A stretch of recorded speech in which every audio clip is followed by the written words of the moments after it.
आखिर क्यों यहाँ इंसान की खोपड़ियाँ लाखों में बिकती है और क्या सच में यहाँ बिकने वाली चीजों में गुप्त शक्ति छुपी होती है?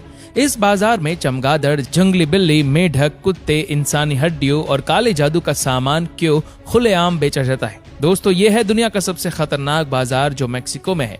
ये बाजार अजीब नहीं बल्कि बहुत डरावना माना जाता है, क्योंकि यहाँ इंसानी हड्डी से लेकर खोपड़ियाँ सब बिकती है और इस वजह से इस बाजार को दुनिया के सबसे खतरनाक बाजारों में से एक माना जाता है।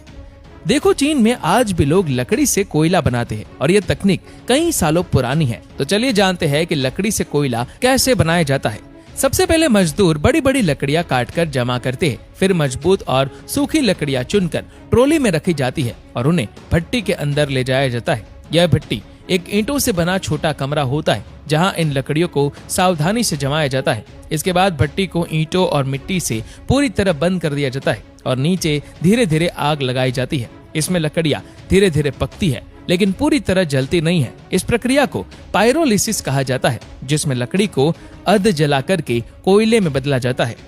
देखो, अगर दुबई की लड़कियां एक दिन ऊंट का मांस ना खाए तो उनका क्या होगा, क्योंकि दुबई की लड़कियां खाना छोड़ सकती है लेकिन ऊंट का मांस नहीं। उन्हें ऊंट का मांस इतना पसंद होता है कि वह बिना बुलाए किसी की शादी या पार्टी में पहुंच जाती है और वहां उन्हें जी भरकर ऊंट का मांस खाने को मिल जाता है। देखो, अगर कोई सांप ऐसे सर उठाकर आपका पीछा करता है तो आप क्या करोगे? भाग जाने से पहले ये जानना जरूरी है कि आखिर वो ऐसा करता ही क्यों है, क्योंकि सांप लंबी दूरी तक देखने के लिए अपना सिर उठाकर अपने रास्ते को नापता है। वो बात अलग है कि कई सांप इस तरकीब का इस्तेमाल करते हैं, लेकिन रहा सवाल पीछा करने का, तो फिर ये ऐसा क्यों करता है? बस यही वजह है, लोगों को लगता है कि सांप उनका पीछा कर रहा है, लेकिन सच्चाई यह है, सांप इंसान का पीछा कभी नहीं करता। और क्या आपको पता है यहाँ खून की नदियाँ क्यों बहती है? जी हाँ दोस्तों, दुनिया में एक ऐसी भी जगह है जहाँ बहती हुई नदी का रंग खून जैसा गहरा लाल होता है। और यही नहीं, ये लाल पानी सीधा समुद्र में जा मिलता है, जिससे समंदर का पानी भी कई दूर तक खून जैसा लाल हो जाता है। दोस्तों, असल में इस टापू के आसपास के पहाड़ों में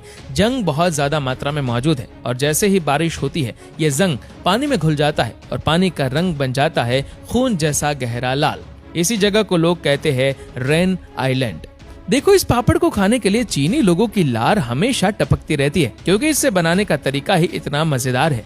दरअसल जब फ्रेश वाटर लैग में काई बन जाती है तो उसे पानी में अच्छे से धोकर एक गोल शेप में धूप में सूखने के लिए रख दिया जाता है, जिससे उसका सारा पानी उड़ जाता है और वह कुरकुरी हो जाती है। और 3-4 दिन तक ऐसे ही सूख जाने के बाद जब इसे सरसों के तेल में फ्राई करके इस पर गरम मसाला डाला जाता है तो इसे खाने वाले को मजा ही आ जाता है। और शायद यही वजह है कि इंडोनेशिया में किसान नारियल की बड़ी पैमाने पर खेती करते हैं, क्योंकि यहाँ सिर्फ नारियल पानी ही नहीं बल्कि उसका छिलका और गूदा भी बिकता है। पेड़ से तोड़ा गया कच्चा नारियल पानी के लिए बेचा जाता है और जैसे ही नारियल बिकता है उसका मोटा घोल अलग कर दिया जाता है और जो बचता है वह होता है एक मोटा छिलका, जिसे बर्तनों में डालकर तेज आंच पर गर्म किया जाता है, जिससे कोयला बनाया जा सके। ये कोयला भले ही सामान्य लगे, लेकिन बाजार में इसकी कीमतें अक्सर आसमान छूती है।